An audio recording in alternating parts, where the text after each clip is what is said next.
السلام علیکم ورحمۃ اللہ۔ البخاری حدیث نمبر 3۔ حضرت صلی اللہ علیہ وسلم پر وحی کا ابتدائی دور اچھے سچے پاکیزہ خوابوں سے شروع ہوا۔ آپ صلی اللہ علیہ وسلم خواب میں جو بھی دیکھتے وہ صبح کی روشنی کی طرح صحیح اور سچا ثابت ہوتا۔ پھر من جانب قدرت آپ صلی اللہ علیہ وسلم تنہائی پسند ہو گئے اور آپ صلی اللہ علیہ وسلم نے غار حرا میں خلوت نشینی اختیار فرمائی اور کئی رات وہاں مسلسل عبادت اور یاد الہی و ذکر و فکر میں مشغول رہتے۔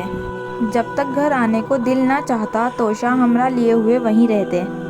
توشہ ختم ہونے کے بعد ہی اولیاء محترمہ حضرت خدیجہ رضی اللہ تعالیٰ عنہا کے پاس تشریف لاتے اور کچھ توشہ حمدہ لے کر پھر وہاں جا کر خلوت گزی ہو جاتے۔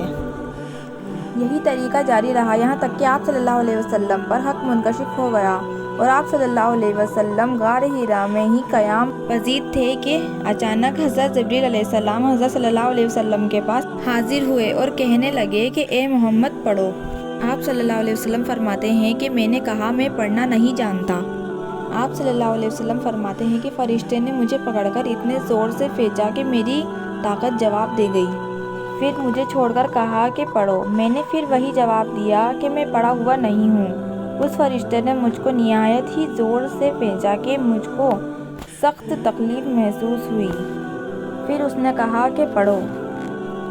میں نے کہا کہ میں پڑھا ہوا نہیں ہوں۔ فرشتے نے تیسری بار مجھ کو پکڑا اور تیسری مرتبہ پھر مجھ کو کھینچا اور مجھے چھوڑ دیا اور کہنے لگا کہ پڑھو۔ اپنے رب کے نام کی مدد سے جس نے پیدا کیا اور انسان کو خون کی پٹکی سے بنایا، پڑھو اور آپ کا رب بہت ہی مہربانیاں کرنے والا ہے۔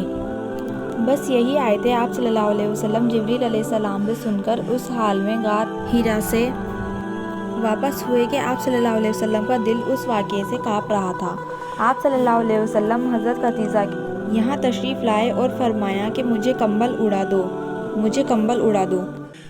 لوگوں نے آپ صلی اللہ علیہ وسلم کو کمبل اڑا دیا۔ جب آپ صلی اللہ علیہ وسلم کا ڈر جاتا رہا تو آپ صلی اللہ علیہ وسلم نے اپنی زوجہ محترمہ خدیجہ رضی اللہ تعالیٰ عنہا کو تفصیل کے ساتھ یہ واقعہ سنایا اور فرمانے لگے کہ مجھ کو اب اپنی جان کا خوف ہو گیا ہے۔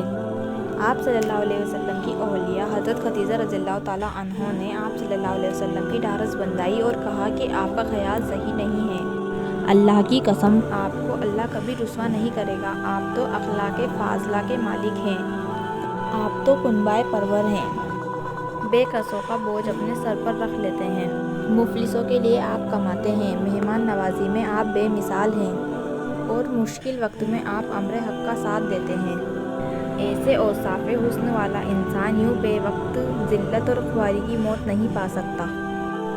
پھر مزید تسلی کے لیے حضرت خدیجہ رضی اللہ تعالیٰ عنہا آپ صلی اللہ علیہ وسلم کو ورقہ بن نوفل کے پاس لے گئی جو ان کے چچا زاد بھائی تھے اور زمانہ جاہلیت میں نصرانی مذہب اختیار کر چکے تھے اور عبرانی زبان کے قانب تھے۔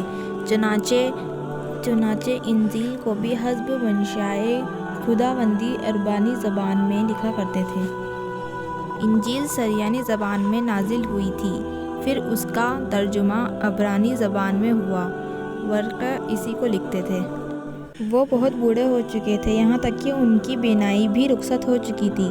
حضرت خدیجہ رضی اللہ تعالیٰ عنہا نے ان کے سامنے آپ کے حالات بیاں کیے اور کہا کہ اے چچا زاد بھائی، اپنے بھتیجے محمد صلی اللہ علیہ وسلم کی زبانی ذرا ان کی کیفیت سن لیجئے۔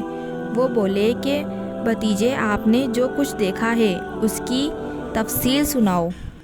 چنانچہ آپ صلی اللہ علیہ وسلم نے از اول تا آخر پورا واقعہ سنایا، جسے سن کر ورقہ بے اختیار ہو کر بول اٹھے کہ یہ تو وہی ناموس معزز رازدان فرشتہ ہے جسے اللہ نے حضرت موسیٰ علیہ السلام پر وحی دے کر بھیجا تھا۔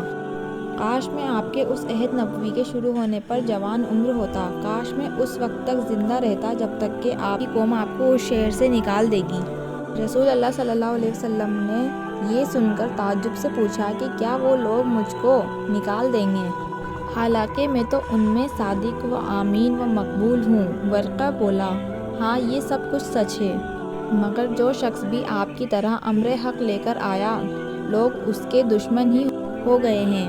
اگر مجھے آپ کی نبوت کا وہ زمانہ مل جائے تو میں آپ کی پوری مدد کروں گا۔ مگر ورقہ کچھ دنوں کے بعد انتقال کر گئے۔ پھر کچھ عرصے تک وحی کی آمد موقوف رہی۔